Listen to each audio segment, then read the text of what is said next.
ವೈದೇಶ್ವರನ್ ಕೋಯಿಲ್ ಮಂಗಳ ಗ್ರಹದ ಆಶೀರ್ವಾದ ಪಡೆಯಲು ಈ ದೇವಸ್ಥಾನಕ್ಕೆ ನೀವೆಲ್ಲರೂ ಕೂಡ ಭೇಟಿ ನೀಡಲೇಬೇಕು. ನಮಸ್ಕಾರ ಸ್ನೇಹಿತರೆ. ನಮ್ಮ ದೇಶದ ಪ್ರತಿಯೊಂದು ದೇವಸ್ಥಾನಗಳಿಗೂ ಕೂಡ ಅದರದೇ ಆದ ವಿಶೇಷ ಮಹತ್ವವಿದೆ. ಇಂದಿನ ವಿಡಿಯೋದಲ್ಲಿ ನಾವು ತಮಿಳುನಾಡಿನ ಪ್ರಸಿದ್ಧ ನವಗ್ರಹ ಕ್ಷೇತ್ರಗಳಲ್ಲಿ ಒಂದಾದ ವೈದ್ಯನಾಥೇಶ್ವರನ್ ಕೋಯಿಲ್ ಬಗ್ಗೆ ತಿಳಿದುಕೊಳ್ಳೋಣ. ಇದು ಮಂಗಳ ಗ್ರಹ ಅಂದರೆ ಅಂಗಾರಕನ ಕ್ಷೇತ್ರವಾಗಿದೆ.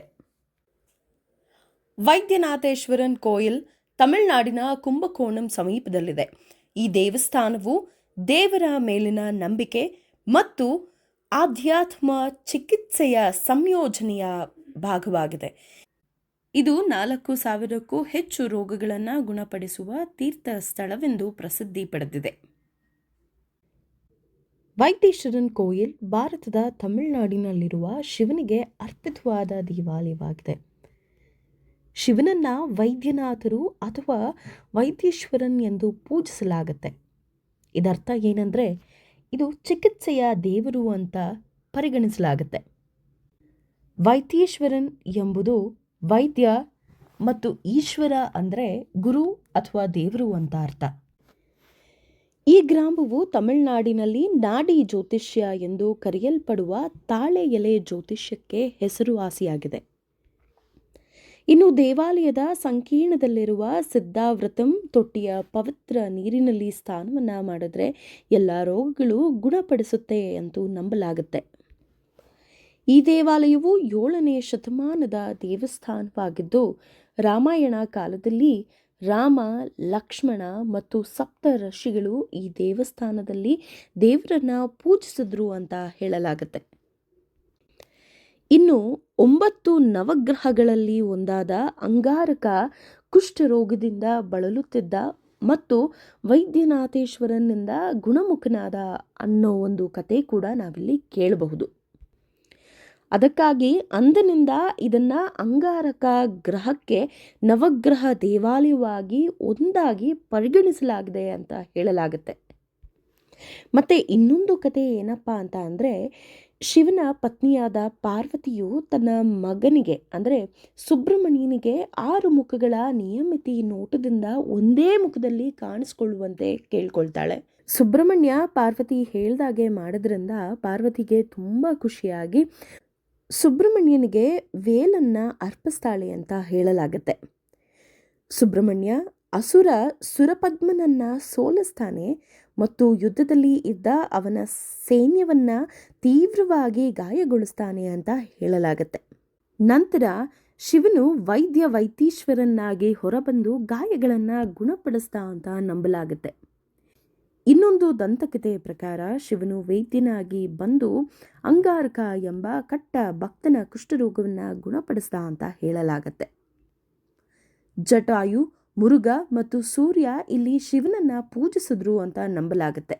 ಈ ದೇವಾಲಯವು 5 ಹಂತದ ಗೋಪುರ, 2 ಒಳ ಗೋಪುರಗಳು ಮತ್ತು ದೊಡ್ಡ ಆವರಣವನ್ನು ಹೊಂದಿದೆ. ಒಳಗಿನ ಗರ್ಭಗುಡಿಯಲ್ಲಿ ಲಿಂಗವಾಗಿ ಇರುವ ವೈತೀಶ್ವರನ್ ಕೇಂದ್ರ ದೇವಾಲಯವಿದೆ. ಗರ್ಭಗುಡಿಯ ಸುತ್ತಲಿನ ಮೊದಲ ಆವರಣದಲ್ಲಿ ಸುಬ್ರಹ್ಮಣ್ಯನ ಲೋಹದ ಚಿತ್ರವಿದೆ. ಇಲ್ಲಿ ಮುತ್ತುಕುಮಾರ ಸ್ವಾಮಿ ಎಂದು ಪೂಜಿಸಲಾಗುತ್ತೆ. ಗರ್ಭಗುಡಿಯಲ್ಲಿ ಇರುವ ಇತರ ಲೋಹದ ಚಿತ್ರಗಳು ಕೂಡ ನಾವು ಕಾಣಬಹುದು. ನಟರಾಜ, ಸೋಮಸ್ಕಂದ, ಅಂಗಾರಕ ಮತ್ತು ದುರ್ಗಾ. ದಕ್ಷಿಣಾಭಿಮುಖದಲ್ಲಿರುವ 2ನೇ ಆವರಣದಲ್ಲಿ ಒಂದು ಗುಡಿಯಲ್ಲಿ ರೋಗಗಳನ್ನು ಗುಣಪಡಿಸುವ ಔಷಧಿಯ ಎಣ್ಣೆಗಳನ್ನು ನೀಡಲಾಗುತ್ತೆ. ದೊಡ್ಡ ಆವರಣದಲ್ಲಿ ಧನ್ವಂತರಿಯ ಸಣ್ಣ ಗುಡಿ ಮತ್ತು ಕಲ್ಲಿನ ಶಿಲ್ಪದಲ್ಲಿ ಅಂಗಾರಕನ ಗುಡಿಗಳಿವೆ. ದೇವಾಲಯದ ತೊಟ್ಟಿಯಲ್ಲಿ ಪವಿತ್ರ ಸ್ನಾನವನ್ನು ಮಾಡಿ ದೇವಾಲಯದಲ್ಲಿ ವೈತೀಶ್ವರನನ್ನ ಪೂಜೆ ಸಲ್ಲಿಸಲಾಗುತ್ತೆ ಅಂತ ಹೇಳಲಾಗುತ್ತೆ. ಹಾಗೂ ಬೆಲ್ಲವನ್ನು ನೀರಿನಲ್ಲಿ ಕರಗಿಸುವುದರಿಂದ ಚರ್ಮ ರೋಗಗಳು ಕೂಡ ಗುಣಪಡಿಸಲಾಗುತ್ತೆ ಅನ್ನೋ ಒಂದು ನಂಬಿಕೆ ಈ ಸ್ಥಳದಲ್ಲಿದೆ. ಇದನ್ನು ಸೇವಿಸಿದ್ರೆ ಶರೀರದಲ್ಲಿ ಶಾಂತಿ ಮತ್ತು ಚೇತರಿಕೆ ಉಂಟಾಗಿ ಇರುವ ಎಲ್ಲ ಕಾಯಿಲೆಗಳು ಕೂಡ ನಿವಾರಣೆಯಾಗುತ್ತೆ ಅನ್ನೋ ನಂಬಿಕೆ ಇಲ್ಲಿ ಕೇಳಬಹುದು. ನಮ್ಮ ಜ್ಯೋತಿಷ್ಯದಲ್ಲಿ ಮಂಗಳ ಗ್ರಹವು ಬಲೀನನಾಗಿದ್ದರೆ ಈ ಕ್ಷೇತ್ರಕ್ಕೆ ಬಂದು ವಿಶೇಷ ಪೂಜೆಯನ್ನು ಮಾಡಿಸಿದ್ರೆ ಸಾಕು, ಎಲ್ಲ ಕೂಡ ಸರಿ ಹೋಗುತ್ತೆ. ಈ ದೇವರ ದರ್ಶನ ಮಾಡೋದ್ರಿಂದ, ಪೂಜೆಯನ್ನು ಸಲ್ಲಿಸೋದ್ರಿಂದ ನಿಮಗೆ ವಿವಾಹ ತೊಂದರೆ ಇದ್ದರೆ ಅದು ದೂರವಾಗುತ್ತೆ. ಸಾಲದ ಬಾಧೆ ಮತ್ತು ಜಂಟಿ ನೋವುಗಳಿಂದ ಪರಿಹಾರ ಕೂಡ ನೀಡುತ್ತೆ.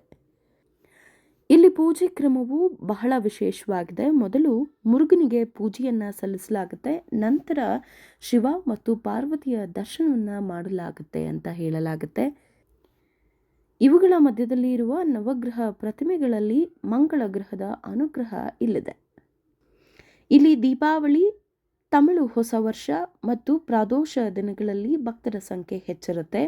ತಂಜಾವೂರಿನಿಂದ ಸುಮಾರು 110 ಕಿಲೋಮೀಟರ್ ಮತ್ತು ಚಿದಂಬರಂನಿಂದ 27 ಕಿಲೋಮೀಟರ್ ದೂರದಲ್ಲಿರುವ ಈ ದೇವಸ್ಥಾನಕ್ಕೆ ನೀವೆಲ್ಲರೂ ಕೂಡ ಒಮ್ಮೆ ಭೇಟಿ ಕೊಡಿ.